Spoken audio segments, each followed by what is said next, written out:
মৰমৰ ছাত্ৰ ছাত্ৰীসকল, আজি আমি আলোচনা কৰিম 10মান শ্ৰেণীৰ সমাজ বিজ্ঞানৰ ইতিহাসৰ 4 নম্বৰটো অধ্যায়। অধ্যায়টোৰ নাম হৈছে ভাৰতৰ স্বাধীনতা আন্দোলন আৰু অসমত জাতীয় জাগৰণ। গতিকে এই অধ্যায়টোত যিখিনি আমাৰ পাঠৰ ভিতৰুৱা প্ৰশ্ন আছে সেইখিনিও আমি আলোচনা কৰিম, লগতে যিখিনি ইম্পৰ্টেণ্ট MCQ আছে সেইখিনিও আমি আলোচনা কৰিম এই এটা ভিডিঅ'তে।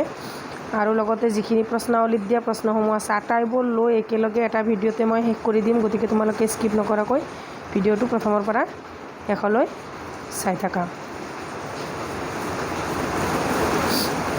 চোৱা 1 নম্বৰ প্ৰশ্নটো মই একেলগে একফালৰ পৰা নাম্বাৰিং কৰি মই তোমালোকক গোটেইখিনি দি দিম। ইয়াতে প্ৰশ্নাৱলীৰ প্ৰশ্নখিনিও আছে আৰু মাজৰ প্ৰশ্নখিনিও আছে।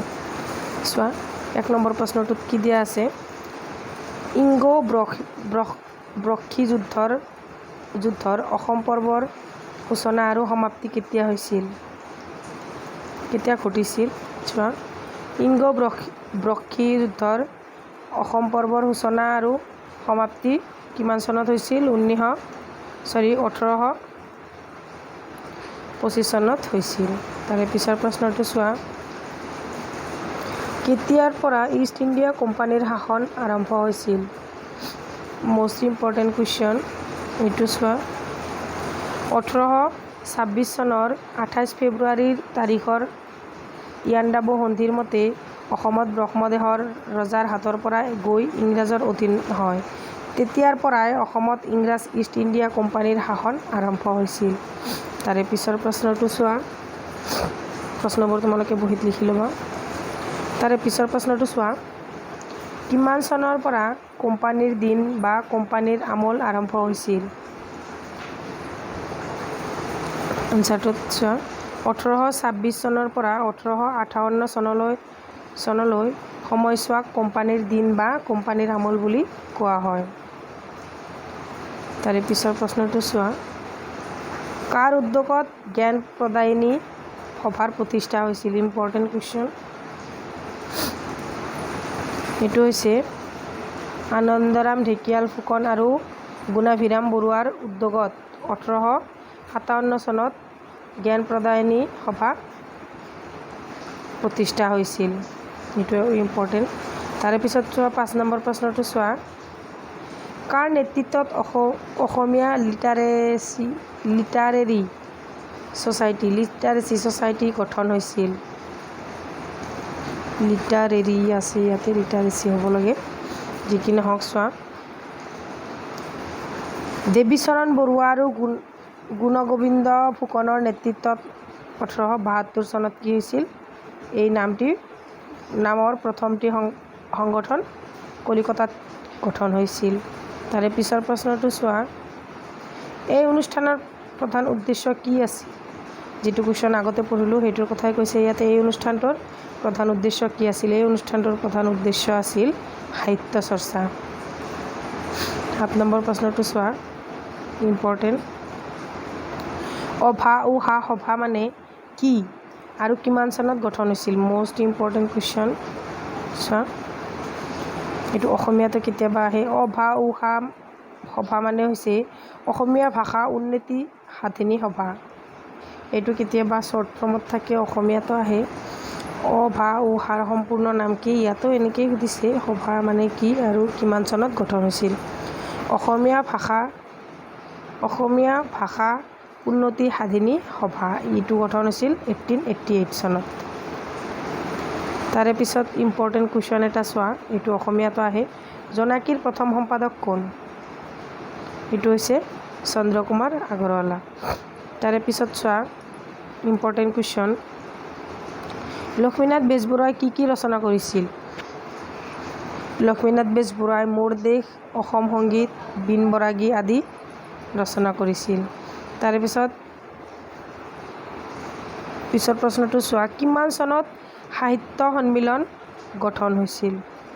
এইটো হৈছে 1916 চনত ছাত্ৰ সন্মিলন গঠন হৈছিল। 11 নম্বৰ প্ৰশ্নটো চোৱা, ছাত্ৰ সন্মিলনৰ মুখ্য পত্ৰ কি আছিল? মিলন। Important question. ৰায়ত সভাৰ উদ্দেশ্য কি আছিল? ৰায়ত সভাৰ উদ্দেশ্য কি আছিল? চোৱা, ৰায়ত সভাৰ উদ্দেশ্য আছিল গ্ৰেজিং কৰ বন্ধ কৰা, মাটিৰ খাজনা হ্ৰাস কৰা আৰু পূৰ্ববংগৰ পৰা হোৱা প্ৰজনন ৰোধ কৰা। তাৰে পিছৰটো চোৱা, ক'ত ক'ত ৰায়ত সভাৰ সংগঠন গঢ়ি উঠিছিল? এইটো ইম্পৰ্টেণ্ট কুৱেশ্যন। এইটো হৈছে শিৱসাগৰ আৰু দৰঙত ৰায়ত সভাৰ সংগঠন গঢ়ি উঠিছিল। তাৰে পিছৰ প্ৰশ্নটো চোৱা, সদৌ অসম ৰায়ত সভা কিমান চনত গঠন হৈছিল? সদৌ অসম ৰায়ত সভা 1933 চনত গঠন কৰা হৈছিল। কাৰ নেতৃত্বত আহোম সভাৰ প্ৰতিষ্ঠা হৈছিল? 15 নম্বৰ কুৱেশ্যনটো, এইটো ইম্পৰ্টেণ্ট কুৱেশ্যন। পদ্মনাথ গোহাঁই বৰুৱাৰ নেতৃত্বত 1893 চনত আহোম সভাৰ প্ৰতিষ্ঠা হৈছিল। এইটো মনত ৰাখিবা। তাৰপিছত 16 নম্বৰ প্ৰশ্নটো,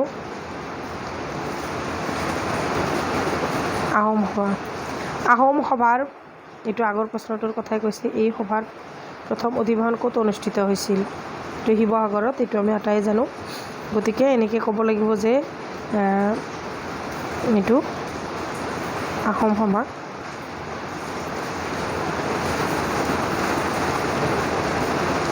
আহোম সভাৰ প্ৰথম অধিৱেশন ক'ত অনুষ্ঠিত হৈছিল? এই সভাৰ প্ৰথম অধিৱেশন ক'ত অনুষ্ঠিত হৈছিল? শিৱসাগৰ জিলাত অনুষ্ঠিত হৈছিল।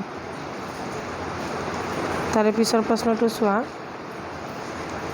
সদৌ অসম আহোম এছ'চিয়েশ্যন কিমান চনত নামকৰণ কৰা হৈছিল? সদৌ অসম আহোম এছ'চিয়েশ্যন 1910 চনত নামকৰণ কৰা হৈছিল। মনত ৰাখিবা, ইম্পৰ্টেণ্ট আছে। 18 নম্বৰ, অসম আহোম এছ'চিয়েশ্যনৰ ৰাজনৈতিক দাবী কি আছিল? এইটো ইম্পৰ্টেণ্ট কুৱেশ্যন।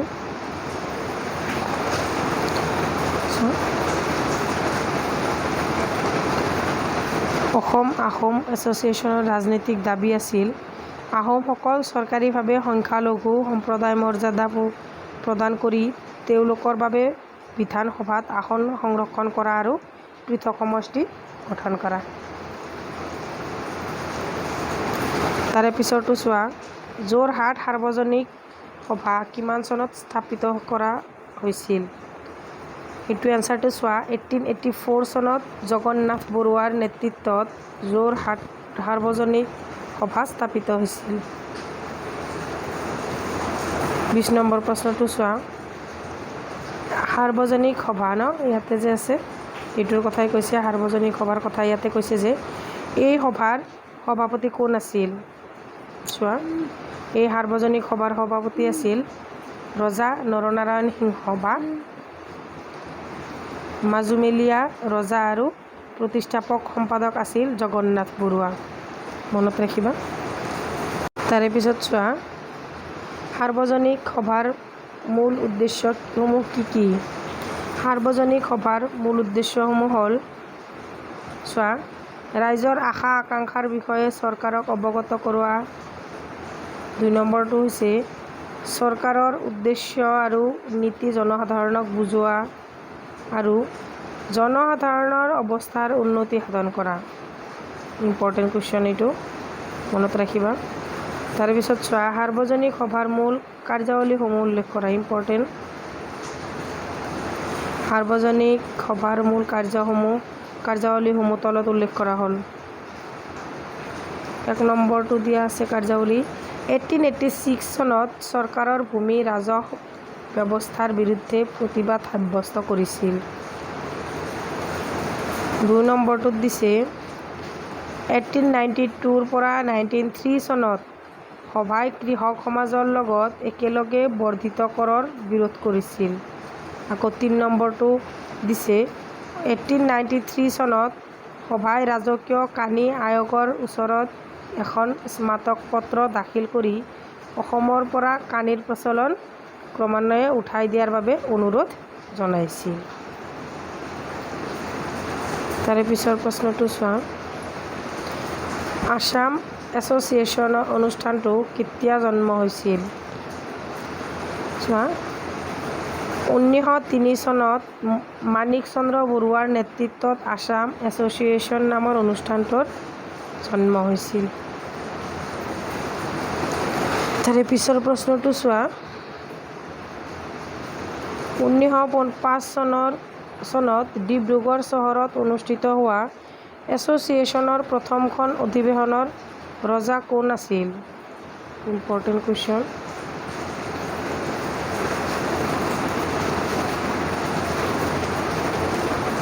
এনচাৰটো চোৱা। 1905 চনত ডিব্ৰুগড় চহৰত অনুষ্ঠিত হোৱা এছ'চিয়েশ্যনৰ প্ৰথমখন অধিৱেশন গৌৰীপুৰৰ ৰজা প্ৰভাত চন্দ্ৰ বৰুৱাক সভাপতি আৰু জগন্নাথ বৰুৱাক উপ-সভাপতি আৰু মাণিক চন্দ্ৰ বৰুৱাক সম্পাদক হিচাপে নিৰ্বাচন কৰা হৈছিল। ইয়াতে কি বুলি কৈছে যে সভাপতি হৈছে প্ৰভাত চন্দ্ৰ বৰুৱা, উপ-সভাপতি হৈছে জগন্নাথ বৰুৱা আৰু সম্পাদক হৈছে মাণিক চন্দ্ৰ বৰুৱা। তাৰে পিছৰ প্ৰশ্নটো চোৱা।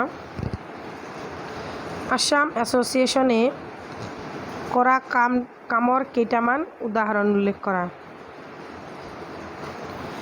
আসাম এছ'চিয়েশ্যনে কৰা কামৰ কেইটামান উদাহৰণ হ'ল: 1 নম্বৰ, পৌৰসভাত চৰকাৰী বিষয়া আৰু লোকেল বৰ্ডত চাহ খেতিয়কৰ আধিপত্যৰ বিৰোধিতা কৰিছিল। 2 নম্বৰটোত দিছে এছ'চিয়েশ্যনে স্থানীয় সমিতিসমূহৰ গণতান্ত্ৰিকৰণৰ দাবী উত্থাপন কৰিছিল। তাৰে পিছত 3 নম্বৰটো চোৱা। বৰ্ধিত কৰ, চৰকাৰৰ শুল্ক ব্যৱস্থা আৰু কানিৰ প্ৰচলনৰ বিৰোধিতা কৰিছিল। আৰু 4 নম্বৰ পইণ্টত দিছে শিক্ষাৰ দিশত অসমক আগবঢ়াই নিবলৈ চেষ্টা কৰিছিল। সেয়েহে এছ'চিয়েশ্যনে কটন কলেজত অসমীয়া শিক্ষকৰ নিযুক্তি আৰু অসমত কাৰ্যকৰী শিক্ষানুষ্ঠান স্থাপনৰ হকে মাত মাতিছিল। তাৰে পিছত 26 নম্বৰ প্ৰশ্নটো চোৱা। কিমান চনত ছবিলাল উপাধ্যায়ে যোৰহাটত এখন বিশেষ অধিৱেশন অনুষ্ঠিত কৰিছিল? এইটোৰ এনচাৰটো চোৱা। 18 এপ্ৰিল 1921 চনত ছবিলাল উপাধ্যায়ে যোৰহাটত এখন বিশেষ অধিৱেশন অনুষ্ঠিত কৰিছিল। তাৰে পিছৰ প্ৰশ্নটো কংগ্ৰেছ কমিটিৰ প্ৰথমজন সভাপতি আৰু সম্পাদক কোন আছিল? কংগ্ৰেছ কমিটিৰ প্ৰথমজন সভাপতি আছিল কুলধৰ চলিহা আৰু সম্পাদক আছিল নবীন চন্দ্ৰ বৰদলৈ। এইটো ইম্পৰ্টেণ্ট কুৱেশ্যন আছিল। তাৰে পিছৰটো কুৱেশ্যন চোৱা। বিষ্ণুৰাম মেধিয়ে কিমান চনৰ পৰা সভাপতি কাৰ্যভাৰ চলাইছিল? বিষ্ণুৰাম মেধিয়ে 1930 চনৰ পৰা 1939 চনলৈ সভাপতিৰ কাৰ্যভাৰ চলাইছিল। তাৰে পিছত 29 নম্বৰ কুৱেশ্যনটো বন্দিনী ভাৰত নামৰ এখন বিদ্ৰোহাত্মক নাটক কোনে ৰচনা কৰিছিল? Important question. এইটো বন্দিনী ভাৰত নামৰ এখন বিদ্ৰোহাত্মক নাটক অম্বিকাগিৰি ৰায়চৌধুৰীয়ে ৰচনা কৰিছিল। কাৰ লগত যোগাযোগ কৰি অম্বিকাগিৰিয়ে সেৱা সংঘ নামৰ এটা বিপ্লৱ সংগঠন গঢ়ি তুলিছিল? ক্ষুদিৰাম বসু, ৰাবীন্দ্ৰ ঘোষ, উল্লাসকৰ দত্তৰ লগত যোগাযোগ কৰি অম্বিকাগিৰিয়ে সেৱা সংগঠন নামৰ এটা বিপ্লৱ সংগঠন গঢ়ি তুলিছিল। তাৰে পিছত চোৱা।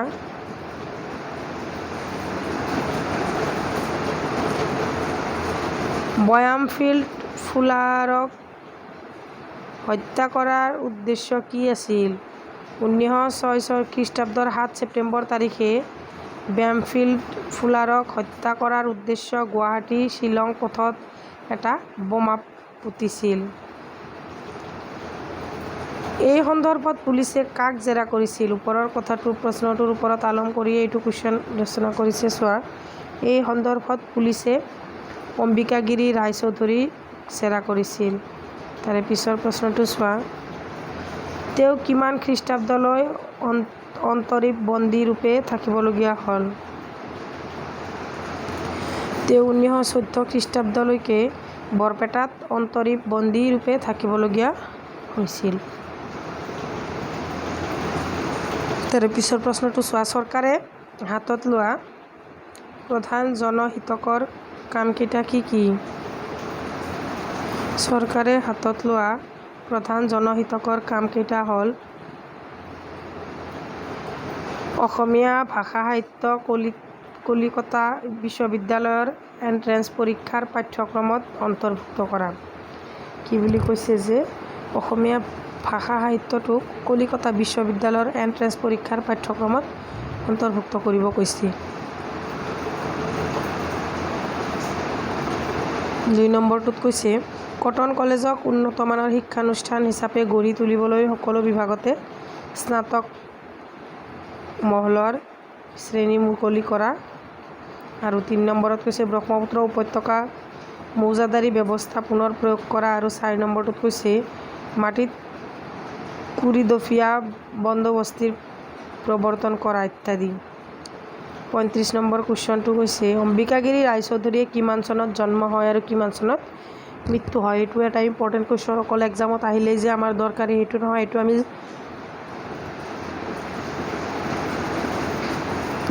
জানি থোৱাটো অতিকৈ দৰকাৰ। অম্বিকাগিৰি ৰায়চৌধুৰীৰ জন্ম হৈছিল 1885 চনত আৰু মৃত্যু হৈছিল 1967 চনত। কিমান চনত জন্ম হৈছিল? 1885 আৰু 1987 চনত মৃত্যু হৈছিল। ক'ত ক'ত জাতীয় শিক্ষানুষ্ঠান প্ৰতিষ্ঠা কৰা হৈছিল? গুৱাহাটী, নলবাৰী, যোৰহাট, তেজপুৰ, শিৱসাগৰ, নগাঁও, কৰিমগঞ্জ, মৌলভি বজাৰ আদি ঠাইত জাতীয় শিক্ষানুষ্ঠান প্ৰতিষ্ঠা কৰা হৈছিল। কিমান তাৰিখে তিলক সোঁৱৰণী স্কুল প্ৰতিষ্ঠা কৰা হৈছিল? 1921 চনৰ ফেব্ৰুৱাৰী মাহত গুৱাহাটীত প্ৰথম জাতীয় শিক্ষানুষ্ঠানত বাল গংগাধৰ তিলকৰ স্মৃতিত তিলক সোঁৱৰণী স্কুল প্ৰতিষ্ঠা কৰা হৈছিল। ইয়াৰ পৰা আৰু এটা কুৱেশ্যন অহাৰ চান্স আছে, সেইটো হৈছে তিলক সোঁৱৰণী স্কুল কাৰ স্মৃতিত প্ৰতিষ্ঠা কৰা হৈছে? তেতিয়া আমি লিখিব লাগিব বাল গংগাধৰ তিলকৰ স্মৃতিত। চোৱা কিমান গৰাকীৰ সতীৰ্থ সহ গান্ধীজীয়ে সবৰমতী আশ্ৰমৰ পৰা দাণ্ডিৰ সাগৰ পাৰলৈ যাত্ৰা কৰিছিল? 1930 চনৰ 12 মাৰ্চত সৰোজিনী নাইডু প্ৰমুখ্যে মুঠ 78 গৰাকী সতীৰ্থ সহ গান্ধীজীয়ে সবৰমতী আশ্ৰমৰ পৰা দাণ্ডি সাগৰ পাৰলৈ প্ৰায় 240 মাইল দূৰত্বত যাত্ৰা কৰিছিল। কাৰ কাৰ নেতৃত্বত গুৱাহাটীৰ 10 খেলপথাৰত সকলো একত্ৰিত হৈ গান্ধীৰ লোণ সত্যাগ্ৰহৰ প্ৰতি নিজৰ আনুগত্যৰ প্ৰদৰ্শন কৰিছিল? হেমচন্দ্ৰ বৰুৱা, মহম্মদ তৈয়বুল্লাহ, বিষ্ণুৰাম মেধি, অম্বিকাগিৰি ৰায়চৌধুৰী আদিৰ নেতৃত্বত গুৱাহাটীৰ 10 খেলপথাৰত সকলো একত্ৰিত হৈ গান্ধীৰ লোণ সত্যাগ্ৰহৰ প্ৰতি নিজৰ আনুগত্য প্ৰদৰ্শন কৰিছিল। ইম্পৰ্টেণ্ট কুৱেশ্যন এটা চোৱা ভাৰত ত্যাগ আন্দোলন কেতিয়া ঘোষণা কৰা হৈছিল? ভাৰত ত্যাগ আন্দোলন 1942 চনৰ 8 আগষ্টত সৰ্বভাৰতীয় কংগ্ৰেছ কমিটিয়ে বোম্বাইত বিখ্যাত ভাৰত ত্যাগ আন্দোলন ঘোষণা কৰিছিল। তাৰে পিছৰ প্ৰশ্নটো চোৱা কিমান গৰাকী সতীৰ্থ সহ গান্ধীজীয়ে সবৰমতী আশ্ৰমৰ পৰা দাণ্ডি সাগৰ পাৰলৈ যাত্ৰা কৰিছিল? এইটো হৈছে 1930 চনৰ 12 মাৰ্চত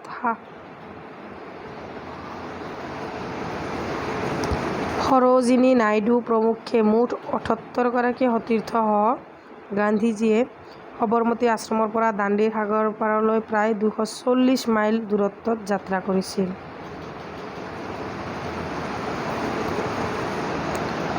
কাৰ কাৰ নেতৃত্বত গুৱাহাটীৰ 10 খেলপথাৰত সকলো একত্ৰিত হৈ গান্ধীৰ লোণ সত্যাগ্ৰহৰ প্ৰতি নিজৰ আনুগত্য প্ৰদৰ্শন কৰিছিল? হেমচন্দ্ৰ বৰুৱা, মহম্মদ তৈয়বুল্লাহ, বিষ্ণুৰাম মেধি, অম্বিকাগিৰি ৰায়চৌধুৰী আদিৰ নেতৃত্বত গুৱাহাটীৰ 10 খেলপথাৰত সকলো একত্ৰিত হৈ গান্ধীৰ লোণ সত্যাগ্ৰহৰ প্ৰতি নিজৰ আনুগত্য প্ৰদান কৰিছিল। এইকেইটা পঢ়িলোঁ আগতে। কুশল কোঁৱৰক ক'ত ফাঁচি দিয়া হৈছিল? Important question. সৰু পথাৰত খেল বগৰোৱাৰ অভিযোগত কুশল কোঁৱৰক ফাঁচি দিয়া হৈছিল। এইটো মনত ৰাখিবা, ইম্পৰ্টেণ্ট কুৱেশ্যন। পুলিচৰ গুলীচালনাত কিমানগৰাকী লোক শ্বহীদ হৈছিল? এইটো ইম্পৰ্টেণ্ট কুৱেশ্যন। পুলিচৰ গুলীচালনাত ২৭গৰাকী লোকৰ শ্বহীদ হৈছিল। মৃত্যুবৰণ কৰাসকলৰ ভিতৰত কম বয়সীয়া ছোৱালীজনীৰ নাম কি আছিল?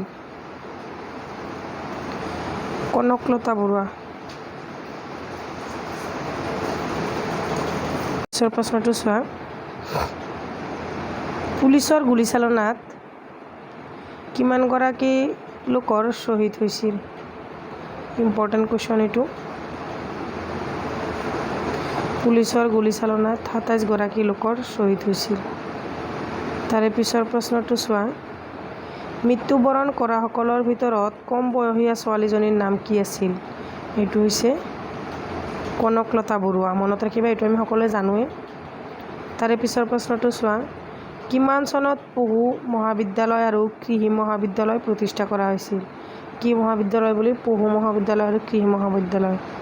তো ইম্পৰ্টেণ্ট কুৱেশ্যন। 1948 চনত নগাঁৱত প্ৰথম পশু মহাবিদ্যালয় আৰু যোৰহাটত প্ৰথম কৃষি মহাবিদ্যালয় প্ৰতিষ্ঠা কৰা হৈছিল। তাৰে পিছৰ প্ৰশ্নটো। বিশ্ববিদ্যালয়ৰ মুখ্য উদ্দেশ্য আলোচনা কৰা। বিশ্ববিদ্যালয়ৰ মূল উদ্দেশ্যসমূহ চমুকৈ তলত দিয়া হ'ল। কৃষি খণ্ডৰ মানৱ সম্পদৰ বিকাশ, উৎপাদন বিকাশৰ বাবে নিৰন্তৰ গৱেষণা কৰা, প্ৰযুক্তিবিদ্যাৰ উন্নতি তথা ইয়াৰ ৰাজহুৱা প্ৰচাৰ কৰা আৰু কৃষি খণ্ডত প্ৰযুক্তিবিদ্যাৰ ব্যৱহাৰ প্ৰসাৰিত কৰা।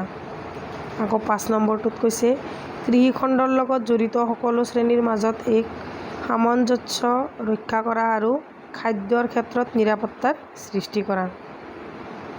তাৰে পিছৰ প্ৰশ্নটো চোৱা। কিমান তাৰিখে গুৱাহাটী বিশ্ববিদ্যালয়খনৰ প্ৰতিষ্ঠা দিৱস হিচাপে পালন কৰা হয়? Important question. ১৮৪৮ চনৰ ২৬ জানুৱাৰী তাৰিখে অনুষ্ঠিত হোৱা বিশ্ববিদ্যালয়ৰ প্ৰথমখন আদৰণি সভা কৰ্ট সভা দিনটোকে বিশ্ববিদ্যালয়খনৰ প্ৰতিষ্ঠা দিৱস হিচাপে পালন কৰা হয়।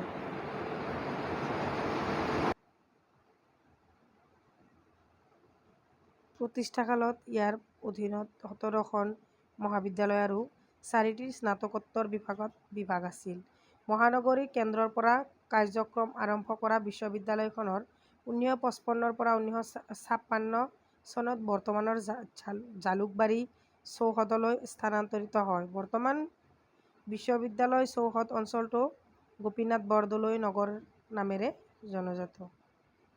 তাৰে পিছৰ প্ৰশ্নটো চোৱা। প্ৰথমখন চিকিৎসা মহাবিদ্যালয় ক'ত স্থাপন কৰা হৈছিল? Important question. এইটো অকল এক্সামত অহাৰ কাৰণে নহয়, এনেও আমাক লাগে। প্ৰথমখন চিকিৎসা মহাবিদ্যালয় ডিব্ৰুগড়ত স্থাপন কৰা হৈছিল। বেৰী হোৱাইট মেডিকেল স্কুল ক'ত স্থাপন কৰা হৈছিল? ১৯০০ চনতে ডিব্ৰুগড়ত ডক্টৰ জন বেৰী হোৱাইটৰ ৫০,০০০ টকাৰ অনুদানৰ পুঁজিৰে বেৰী হোৱাইট মেডিকেল স্কুল স্থাপন কৰা হৈছিল। তাৰে পিছৰ প্ৰশ্নটো চোৱা। ১৯৪৭ চনত ৩ নৱেম্বৰ তাৰিখে বিদ্যালয়খনক আনুষ্ঠানিকভাৱে কি নামেৰে নামকৰণ কৰা হৈছিল? এইটো হৈছে ১৯৪৭ চনৰ ৩ নৱেম্বৰ তাৰিখে বিদ্যালয়খনক আনুষ্ঠানিকভাৱে অসমৰ চিকিৎসা মহাবিদ্যালয় নামেৰে নামকৰণ কৰা হৈছিল। তাৰে পিছৰ প্ৰশ্নটো চোৱা। ১৯৫৯ চনত ৰাজ্য চৰকাৰে দ্বিতীয়খন চিকিৎসা মহাবিদ্যালয় স্থাপনৰ বাবে কোনে কোনে যো-জা কৰিছিল? Important question. ১৯৫৯ চনত ৰাজ্য চৰকাৰে তেতিয়াৰ মুখ্যমন্ত্ৰী বিমলা প্ৰসাদ চলিহা, বিত্তমন্ত্ৰী ফখৰুদ্দিন আলী আহমেদ আৰু তেতিয়াৰ স্বাস্থ্যমন্ত্ৰী ৰূপনাথ ব্ৰহ্মৰ নেতৃত্বত অসমত দ্বিতীয়খন চিকিৎসা মহাবিদ্যালয় স্থাপনৰ যো-জা কৰিছিল। কিমান তাৰিখে চিকিৎসা মহাবিদ্যালয় অধ্যক্ষ এছ এন শৰ্মাক পাঠদান আৰম্ভ কৰিবলৈ সকলো যাৱতীয় সা সুবিধাৰ ব্যৱস্থা কৰিবলৈ দায়িত্ব অৰ্পণ কৰিছিল। চোৱা 1960 চনৰ 26 জুনৰ তাৰিখে ৰাজ্য চৰকাৰৰ এক নিৰ্দেশ মৰ্মে অসমত চিকিৎসা মহাবিদ্যালয় ডিব্ৰুগড়ত তেতিয়া অধ্যক্ষ S.N. শৰ্মাক পাঠদান আৰম্ভ কৰিবলৈ সকলো যাৱতীয় সা সুবিধাৰ ব্যৱস্থা কৰিবলৈ দায়িত্ব অৰ্পণ কৰিছিল। তাৰে পিছৰ প্ৰশ্নটো চোৱা কিমান তাৰিখে গুৱাহাটী চিকিৎসা মহাবিদ্যালয়খন আনুষ্ঠানিকভাৱে আৰম্ভ হয়? এইটো এটা দৰকাৰী প্ৰশ্ন। 1960 চনৰ 20 ছেপ্টেম্বৰ তাৰিখে গুৱাহাটী চিকিৎসা মহাবিদ্যালয়খন আনুষ্ঠানিকভাৱে আৰম্ভ হৈছিল। কিমান চনত বুলি কৈছে? 1960 চনৰ 20 ছেপ্টেম্বৰত। তাৰে পিছৰটো চোৱা শিলচৰ মেডিকেল কলেজ কিমান তাৰিখে স্থাপিত হৈছিল? 1968 চনত শিলচৰ মেডিকেল কলেজ স্থাপিত হৈছিল। গতিকে আজি আমাৰ এইখিনি প্ৰশ্নই যিখিনি অনুশীলনী আৰু মাজৰ আটাইবোৰ প্ৰশ্ন এটা ভিডিঅ'তে আলোচনা কৰিছোঁ। গতিকে তোমালোকে ভিডিঅ'টোৰ পৰা প্ৰশ্নসমূহ বহীত লিখি লৈ মুখস্থ কৰি ল'বা। আজিৰ ভিডিঅ'টো ইমানতে সামৰিছোঁ। যদি তোমালোকে আগৰ অধ্যায়বোৰ চোৱা নাই তেতিয়াহ'লে আগৰ ভিডিঅ'বোৰ চাই ল'বা।